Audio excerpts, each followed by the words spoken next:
Hola, Madridistas. Welcome to a very special episode of the Let's Be Real podcast, where we're going to be discussing the changing of the old guard, if you will. And of course, like if you notice the title, it's very damning and it is very negative. So, Farooq, did you get a chance to take a look at the title? Yeah, I saw the title. I saw the title, and it's quite interesting. It's kind of those what do they call them? This magazine titles. That titles Hmm. that you know used to raise make you okay, what's going on? Make you take notice actually. But yeah, I think it's just a fair point. Considering what happened. In the last game, so it's just fair that this is something that has to be discussed. Considering how the season has started and who has started so far. Hmm. Yeah, and uh, I guess we can get right into it. There's no need of any introductions. We've seen these men play together for so long. And uh, except for this season, where they haven't really started most of the games. And especially together, we haven't seen that a lot, except when truly hits the fan. That's when Ancelotti seems to turn to these guys. And just judging from the performances of last season, Farooq, did you envision that Toni and Luka Modric would actually sit out on the bench for the next season? Was the writing on the wall, especially after that Man City game? I would say that the purchase of Jude Bellingham actually signaled that like the team is moving towards a certain direction. But then again the extension of the contract of both Toni Kroos and Luka Modric actually kind of made me think that okay, like it's gonna be a phasing out period, but it's gonna be, as the word goes, phasing out. Like it's gonna be something gradual that you have Tony on the pitch, but there is no Luka, or you have Luka and there is no Tony. But so far, like, I mean, I wasn't expecting, honestly, but then obviously the coaching staff sees better than better than us what's going on in the training ground or lack thereof. So they have something that they know. But honestly, like if you ask me, at the end of last season, like would you think of a midfield, especially when you play midfield four without either Luka or Cruz, I would literally say no. Mm. But okay, so do you remember this Instagram post? I think it was, or was it on an interview that Real Madrid had? So basically, they were interviewing Cruz and Modric, and then they asked, for you, who is better? And it was the question was posed to Modric, and Modric said, "We are better together." He refused to answer if he was better or Cruz was better, and just the fact that we didn't expect those two guys to start together this season. Uh, it feels like it's something that these two don't want to happen. Especially, I remember last season in the Super Copa, yeah, and was it the Club World Cup? Was it Al Hilal? Toni Kroos basically came out and said um, that the team does plays very differently when these two aren't on the pitch, Yeah. and and he basically vouched for Modric and himself to start most of the important games. And it just feels like this season that might not happen, and then these guys might not be happy at the end of the season. Do you believe that, or do you think they can coexist with this current team? I think they can coexist because I think that it's there's an understanding there that like there's gonna be a gradual phasing out. I think this is something that is well known, and is something that they also I think, especially in the case of Luka Modric, I'm sure that he's aware that he's quite old. He's 38. I think Kroos is 34. Maybe I'm mistaken or not. So like it's something that is known, and especially when the club goes and spends such a significant amount on what the amount that they spent on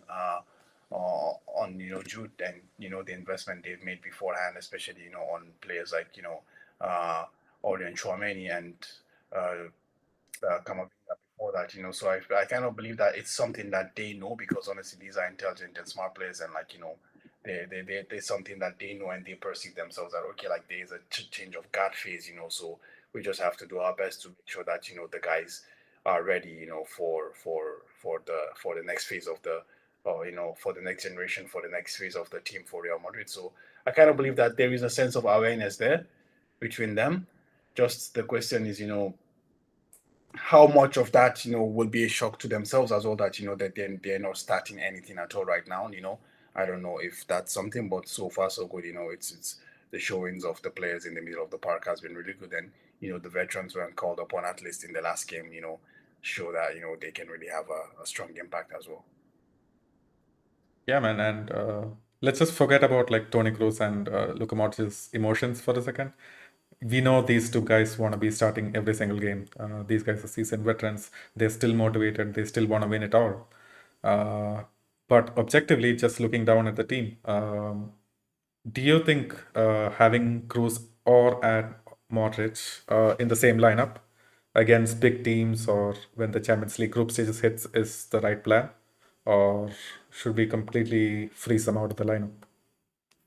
No, actually, that's the thing. I do genuinely believe that when push comes to shove and the big games come around, I think we're gonna have at least one of them on the in the starting lineup, not just on the pitch, at least on the starting lineup. This is what I believe, because the because the thing is that players like Cruz and Modric were never the most physical players. Okay, yeah, we know Modric likes to fight every battle, and run, cover the whole length of the pitch. But the point is that first and foremost, he's a very technically gifted player. So he can dictate the game and direct the game, one way or another. And the one thing actually I love most about is that when you surround these guys with a lot of dynamism, with a lot of athleticism, they don't have to then that deficiency that the age shows, that will otherwise be exploited, kind of is being maxed, by three other midfielders, just roaming around them and covering the ground. Similar for Toni Kroos as also.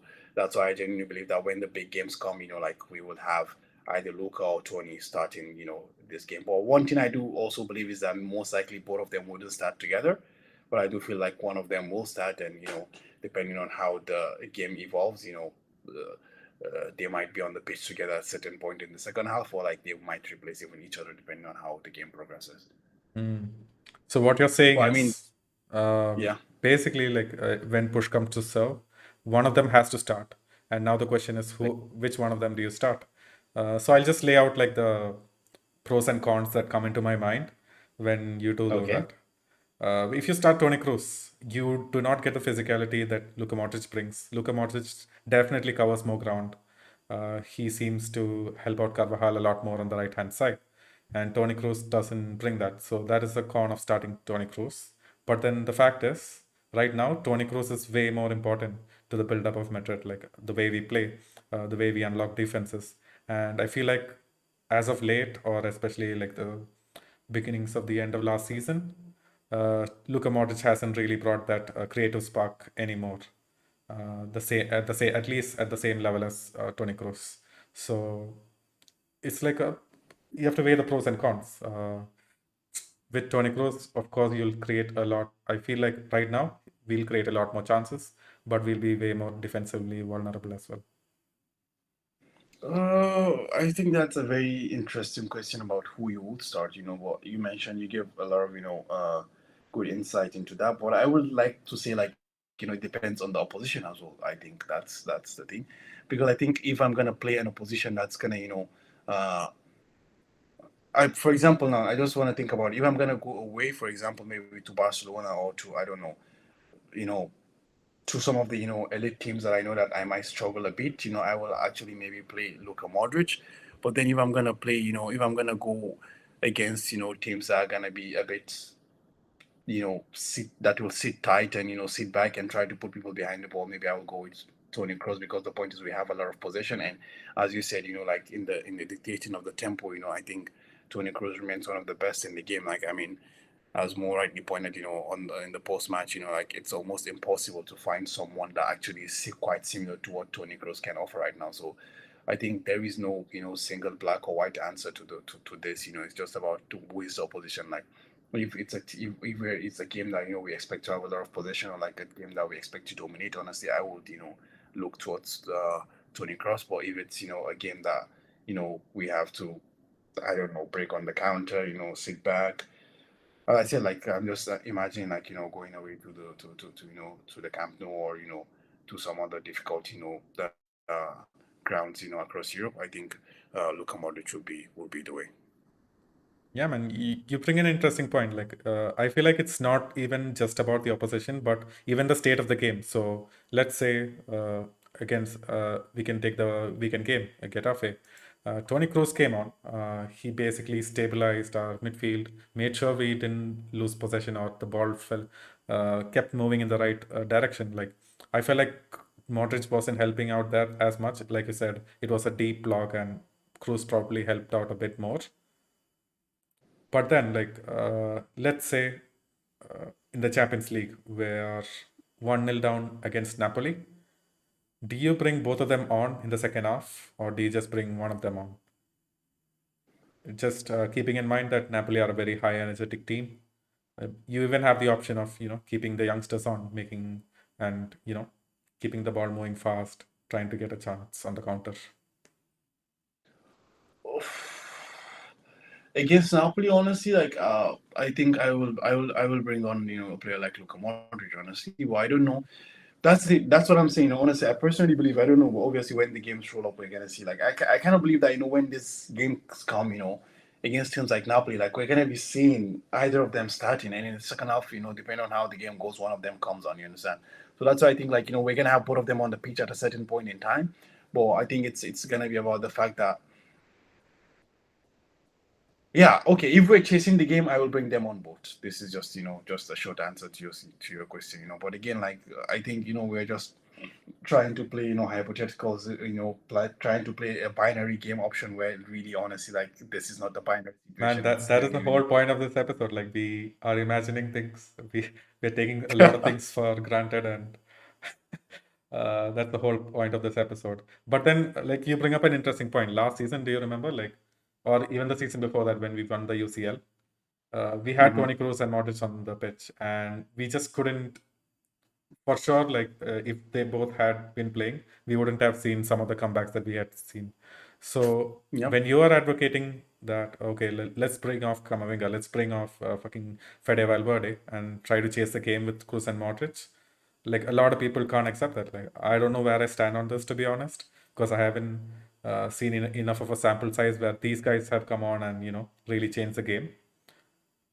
But So this is the thing, like I mean, when you say you haven't seen enough sample size, I mean they don't need to come on to change the game. They need to they've been single-handedly changing games for for decades. So the point here is this, you understand, is that if the athleticism of because whether I mean at least for me what I see is that although like I am seeing signs with Kamavinga more like that he can also be a very very intelligent technical player as well but like this setting of the tempo dictating of play like this technical abilities that the players like Luka Modric and Toni Kroos bring to the team actually is currently lacking with all the four midfielders that's right now with Jude and Fede and Kamavinga and Orient Chouameni as well. So that's the thing like if the the game progresses and you see that the athleticism of these guys is not working because the point is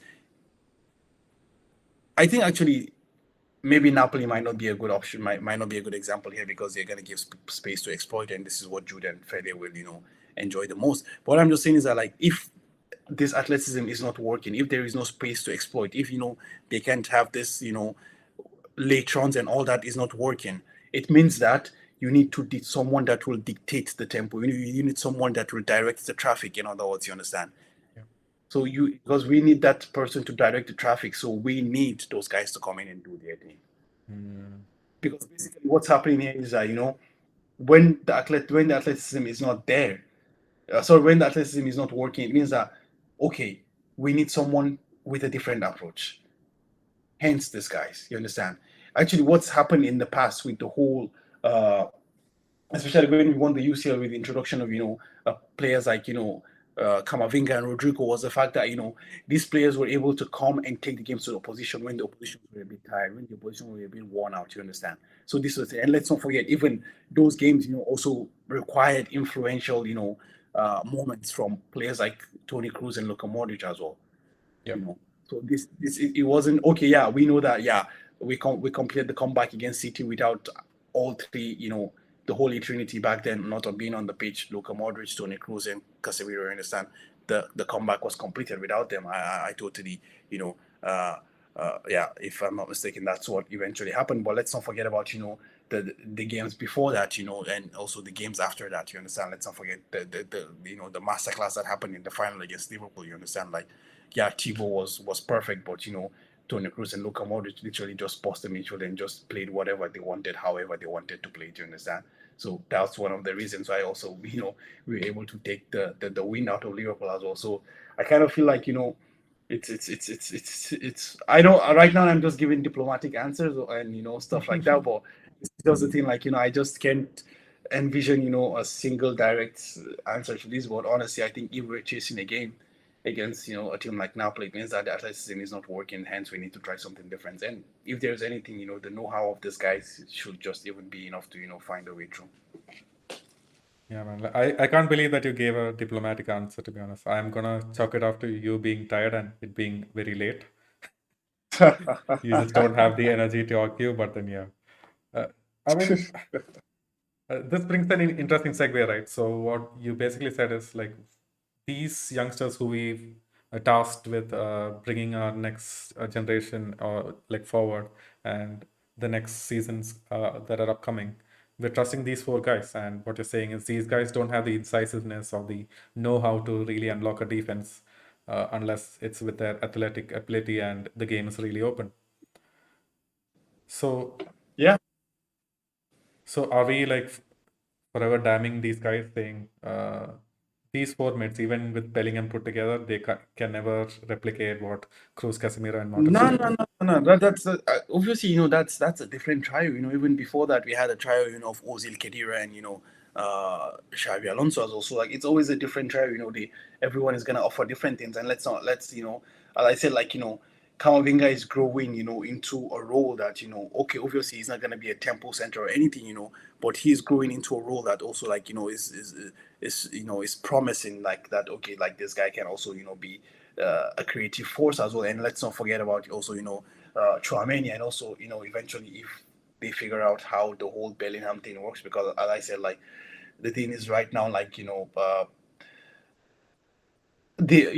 are living on a high, but when the high wears off, like we're gonna see actually what Bellingham was brought to do here. You understand? Which is be the link between the attack and the midfield and the attack or something like that. You understand? To be able to link up people, bring people into play, and essentially be there. Like he's not here to score goals. At least this is I don't know. Maybe eventually he will become a number nine someday. I don't know, but at least this is the assumption is that he's gonna be a midfielder. That he will grow into that role, and he's gonna be a link at least between those two positions. You understand? A 10, a 8 or whatever it's gonna be. So I think these are players that we can rely upon to eventually fill those creative roles.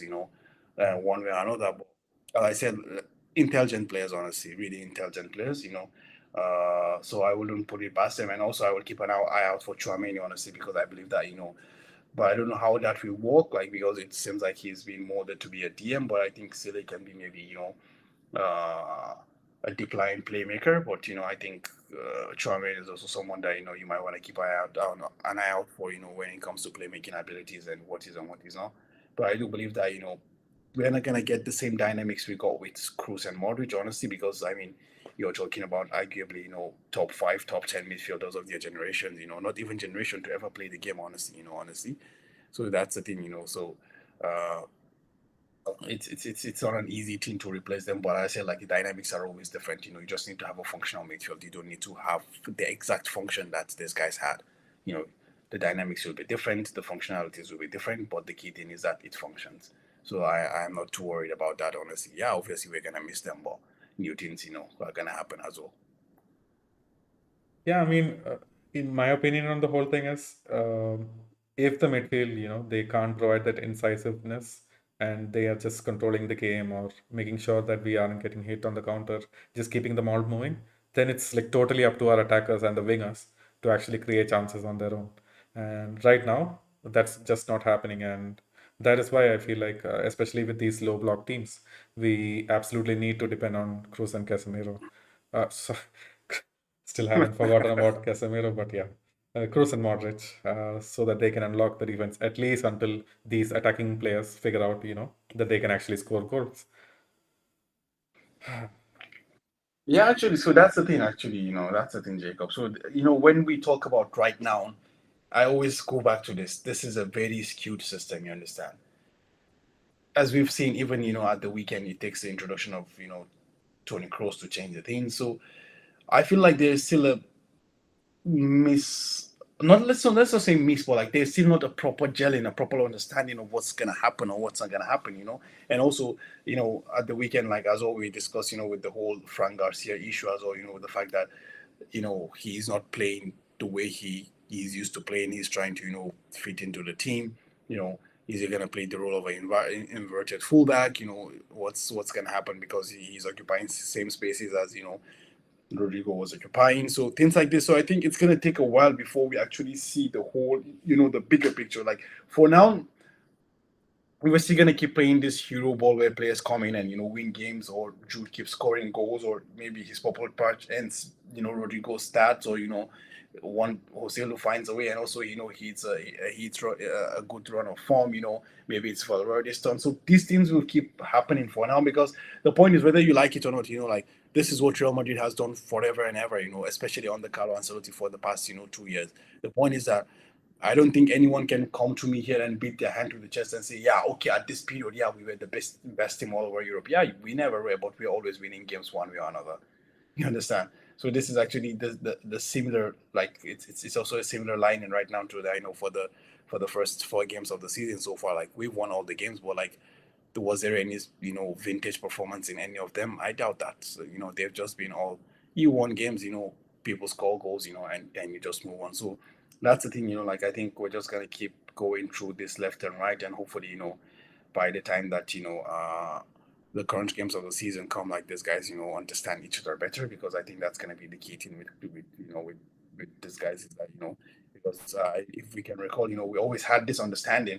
Either it was between Cruz and Modric, between Benzema and Modric, or Benzema and Vinicius Junior. We always had this understanding. Even Rodrigo and Benzema was also blossoming as well.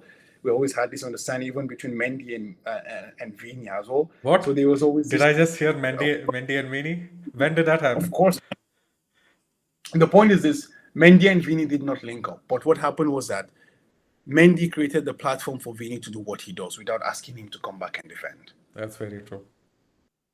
So the synergy doesn't always have to happen between because we get passes from each other. No, but the synergy has to happen that okay, we understand the positions that we both occupy.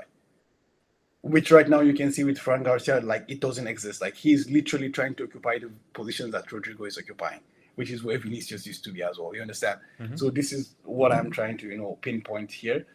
So yeah, I think these are teams that will need time to blossom and redevelop. Honestly, because I just think that this is something that the players need to develop by themselves. Unfortunately, because the power of friendship is how we roll. So we just have to have people sit down and drink coffee and understand each other and get to figure out how to find out themselves on the pitch. So yeah, so that's the thing. Like, but I do genuinely believe that come the crunch time, like it's gonna happen one way or another, or we just go back home and go back to the drawing board as well.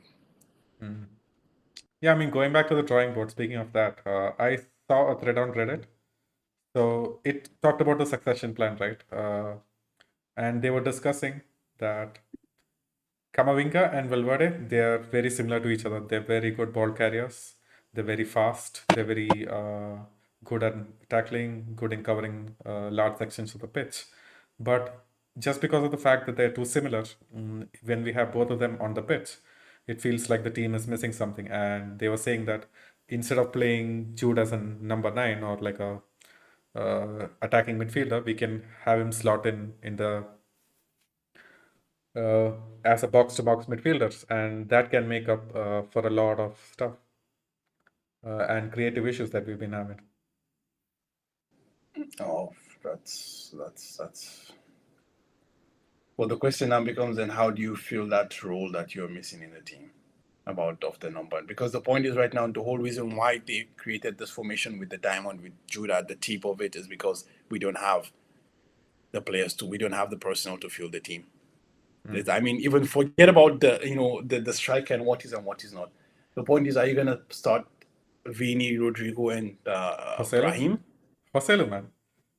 Okay, I mean, Oselu, Brahim, whoever it is, like, is this what is this what you wanted to start? And Yeah, then you drop either or Fairley to the bench, and throw, what's he called, Jude into the midfield as a eight. I mean, yeah, this is really possible, and it looks actually quite nice. But the point is, up front, with Oselu and Vini and Rodrigo doesn't look too good, honestly. Like, I mean, I don't know. Yeah, will Joselu, eventually become the second coming of of Benzema? I don't know.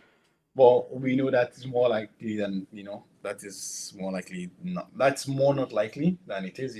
yeah. So it's that's the thing. Like, I understand where the concerns are coming from. I can understand and give credit to that. But the point is, this is what we have right now. There is a lack of personnel, for this team. So it's just we just have to find a way to shoehorn, four midfielders into the team and hope that they figure these things out. But as I said, like, these are intelligent footballers, as the saying always go. Like, they always figure a way out. Obviously, like, if there is a way to figure out, obviously I'm not asking a fullback to become a striker or shit like that. But, like, I mean, these are all midfielders and they're playing in the midfield, so they have to figure out a way how to work in tandem with each other. But I think that's a fair call. But again, the team is short-handed, so everything is skewed right now. So we can't, go with reasonable takes like that. Actually, unfortunately.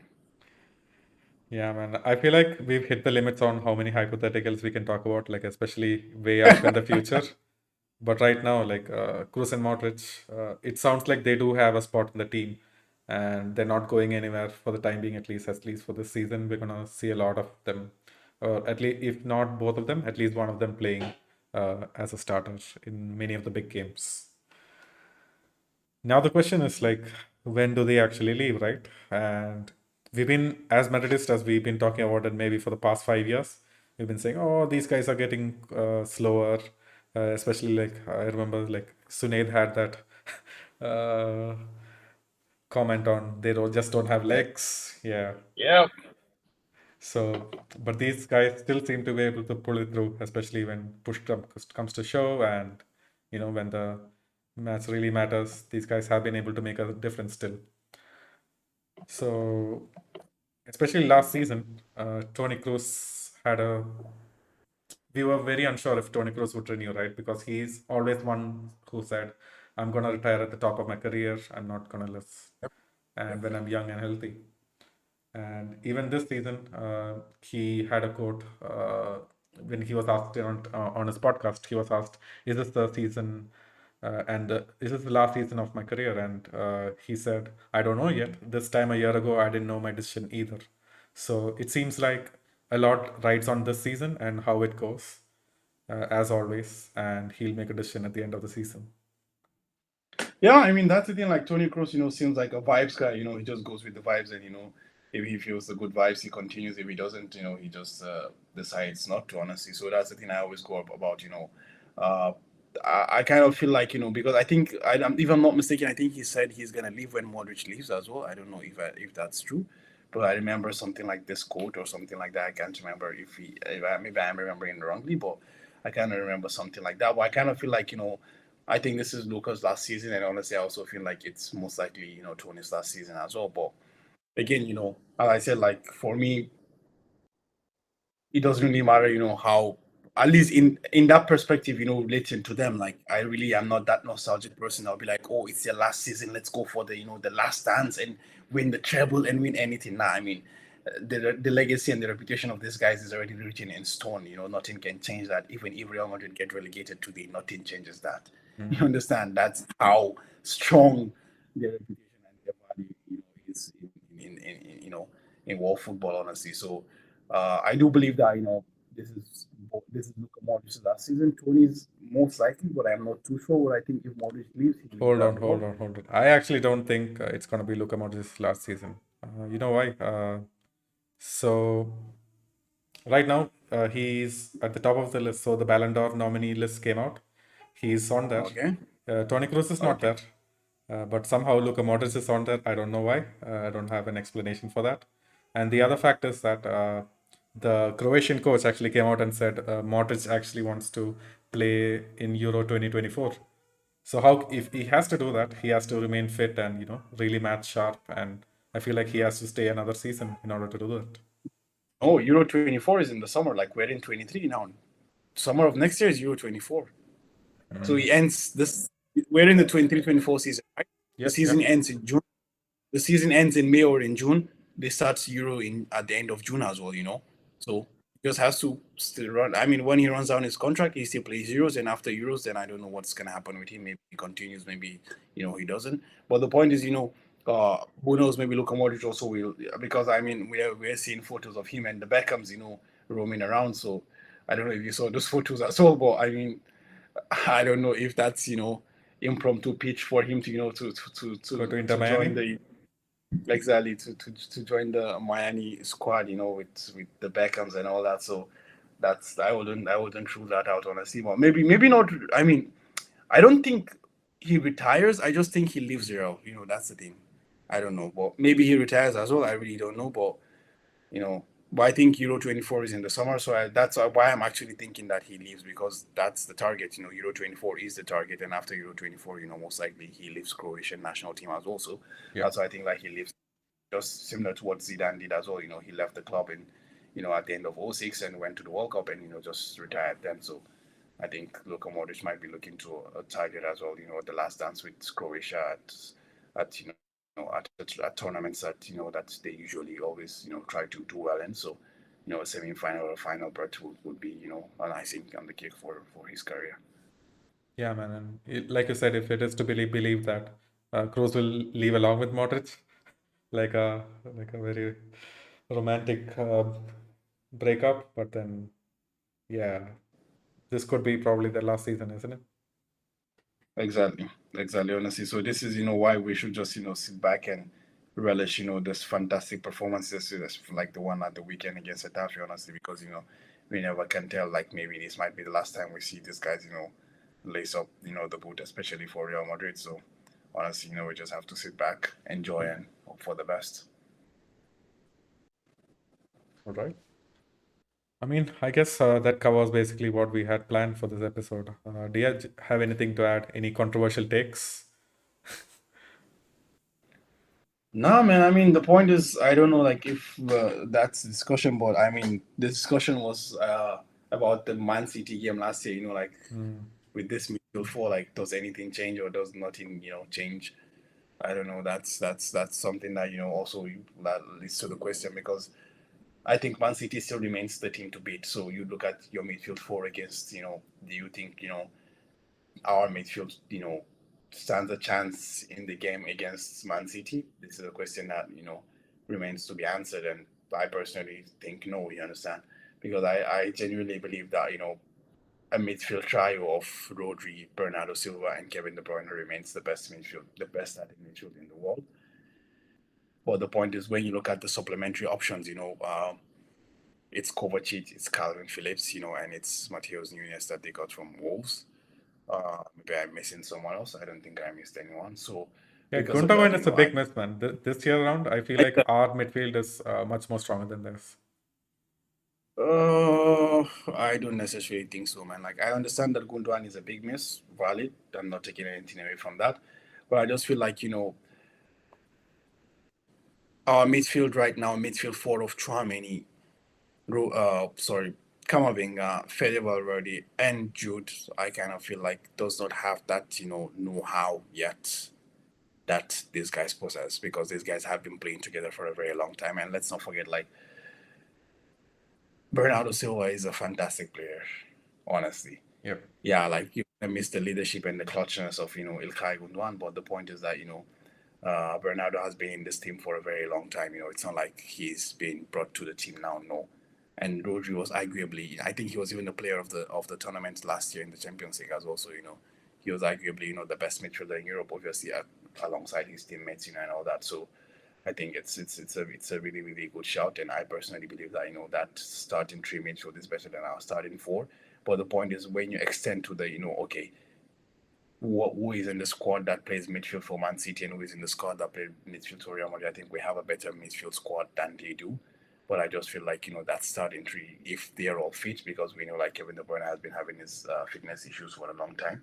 But if all three are fit and firing, I think their midfield currently, just has the edge ahead of ours. So that's the thing. Like, still, like, if this is not enough for that, what's the way forward, honestly? But that's the thing that, like, you just everyone never plays at their peak. You understand? Like, you have one player playing really well, one is playing average, one is playing bad. So these are the things. But the only problem that now is that, in our case, like, we look to the front line and, we create 1,000 chances and there is no one to finish it. And for them, it's Erling Haaland. It's one chance, one goal. Yep. So this is even if Haaland doesn't score the one goal, it takes away all the attention, from the centre backs and from everything, and opens up, space and place for, his two other, like the two wingers or whoever it is, or the attacking midfielder to exploit. So that's the thing, honestly, like, you just look back to that and you still feel like, okay, there is still, maybe a gap that we need to fill, and the loss of Karim Benzema actually, just widen that gap, honestly, because like, okay, we have a dynamic midfield, but in my opinion, that dynamic midfield didn't close the gap. Rather, the admission, the loss of Karim Benzema actually just widened even the gap even further. I don't know what's your take on that. Like, do you think we stand a chance, against City with this team? I think we're not gonna lose like 3-0. I think it might be 1-0, but then we're still gonna struggle to score. Mm. So Yeah, I what's the mean, the point? point is We just can't win, right? Even with this current team. Yeah, exactly that's what I was gonna say to you. Like, the point eventually is to find a way to score the goal. And if you're still not scoring, then it doesn't matter anymore if you're losing 1-0 or 4-0 or 5. But then, anyways, like, last season loss was humiliating. You understand? It wasn't. I mean, you can take losses. You can agree that yeah, your team battled, and eventually, the best team won. But when we are not even competing, it's really sad to accept that. That's the thing, honestly. yeah, So yeah, hopefully, I think maybe hopefully maybe, like, if there's a rematch with City, because that's what it's looking like right now, and is that it's you either have to knock out Real Madrid or Man City to actually win the Champions League. You understand? This is what it's looking at right now, considering how City has been on the scene as well for the past 3, 4, 5 years. So I think that's the direction it's going now. So eventually, it's looking like, if everything goes well, it's looking like we're on course for another collision with Man City sometime. So that's the thing. Like, eventually, when we get there, hopefully, our guys have sorted out their shit, and they have created that synergy that currently is lacking. And hopefully, Vinicius also is back to full fitness. That's the only way we can have a chance. Because right now we're missing key pieces in the team. Let's not forget about that. So, but one thing I do believe is that to have a chance against City, and Kroos and Modric would have a very vital role to play. Honestly, I think Kroos and Modric will have a very vital role to play, definitely, because I man. feel like I think honestly, with Toni Kroos and these guys around him, these young guys around him, I think we might see a really, really nice version, very close to the peak version of Toni Kroos when it comes to tempo setting and dominating the game, honestly. So I think we might see something very, very close to that. Yeah, I mean it's all hypotheticals until we meet them again. Yeah, But for sure, true. you think we're gonna meet them again this season? Is that your prediction? That's why I say, like, I mean, as long if we're still fighting for everything by the end of February, I think we're gonna wait. I mean, if we're still fighting the UCL at the end of February, I think we're gonna be on course to miss Man City, because that's what it looks like. It seems like right now you just have to eliminate Man City or Real Madrid to get to the to get through to the Fine. Champions League. But honestly, one team I also keep an eye out for is Bayern Munich, because I feel like with the addition of Harry Kane, I do genuinely feel like yeah, okay, you might look at the midfield and it doesn't offer you too much. I don't know. It doesn't give you too much. It doesn't inspire a lot of confidence. But honestly, I will keep an eye out for them, because if there's anything, like, I also respect Thomas Tuchel as a tactician a lot. Like, he's a really I at least this is I respect him a lot as as a master tactician. So I will really, really keep an eye out for that team as well, especially with the addition of Harry Kane as well. And let's not forget they also added Kim, back to the centre back. So a combination of Kim and Matthias De Ligt is Yeah. is gonna be quite interesting, honestly. So yeah, let's just see, man, honestly. But right now, it's still just a game of ifs and whats. But yeah, Luka Modric and Toni Kroos will continue to have a lot of influence in whatever team they play, irrespective of the roles. Yeah, at least until the end of the season. But then, yeah, Yeah. I'm just gonna read out a couple of comments. So Sunate says, just after the Euros, it's the World Cup, and he'll only be 40. We've already seen a 41-year-old play the World Cup in the form of Pepe, but then Yeah, exactly. Exactly. I don't. Yeah. I mean, that's fair, but I don't think Luka continues at Real Madrid till 40 years old. Honestly, mm, because I don't. I think it's gonna be a curious case of like at least for me personally, like I will prefer like he leaves and he becomes an afterthought or maybe a cheerleader on the bench or something like that. You understand? I kind of leave while you're still in the pump and you're still getting this. I mean, yeah, as I said, like similar to what Zidane did, just leave on the high, while you're still in contention for the Ballon d'Or and all that, and you just jump the ship then. Well, I mean, you never can tell, like, because he's just one serious injury away from everything, losing everything. Because the point is, the man is 38. He's not made of steel. Whether he likes it or not, he's gonna deteriorate one way or another. So yeah. yeah, man. That is the sobering reality. But then, yeah. Anything to add before we wrap it up? We had Hassan in the chat as well. He was a bit late, but then, yeah. Better late than never, bro. Yeah, man, no, man. That's all from my side. But yeah, I just will see that the title actually fits the narration. The beginning of the end, because definitely this is the beginning of the end for those guys. Especially with the dynamic quartet that we have right now. And this is just only the beginning. I want to believe that the recruiting team will also have eyes on some other midfield gems out there. And also we don't know what's going to even happen with Arda Güler as well. Maybe Arda also might also be someone that can put in some shift in the midfield as well. And let's not forget Dani Ceballos as well. How he was a bit influential last season. Bias, When he okay. comes back from the injury. And I mean, I think the man is just 26 as well, so Yeah. you never can tell. I think he got a 2-year deal, even or 2 or 3 year. I think it's a 2+1 deal. He got something like that. Mm-hmm. So also like he will also be a part, an influential part of the rotation. I want to believe as well. So that's the thing. So yeah, but as I said, yeah, it is definitely the beginning of the end for Luke and Tony. But the point is, appreciate beauty while you still can see it. All right. I guess with that, we've reached the end of this episode as well. But then do stay tuned for the rest of the we're planning to launch a few videos throughout this international break. So we're gonna have a video talking in detail about Xiaomini, the midfield, and even discussing the FIFA ratings. I guess that will be on Saturday, and then you can expect a lot more of us to join in. Beyond that, I guess we're gonna be putting out a bunch of shorts as well to get that sweet YouTube subscribers for us. And anyways, if any of you guys are like still here, please do hit the like button, and please don't remember to subscribe if you haven't already. And all of you guys listening on the audio platforms, just come on to YouTube, take a look at a couple of our shorts. You might like it, and you might switch over from audio over to video, because you do miss a lot of nuances when you don't see all of our faces while we are speaking. But then, yeah.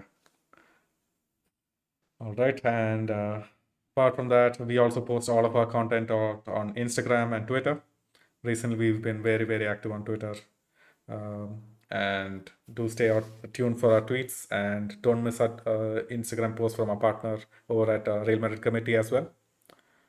So yeah, guys, do the good work. Thank you for all the support you've given us so far, and stay tuned for the next episode.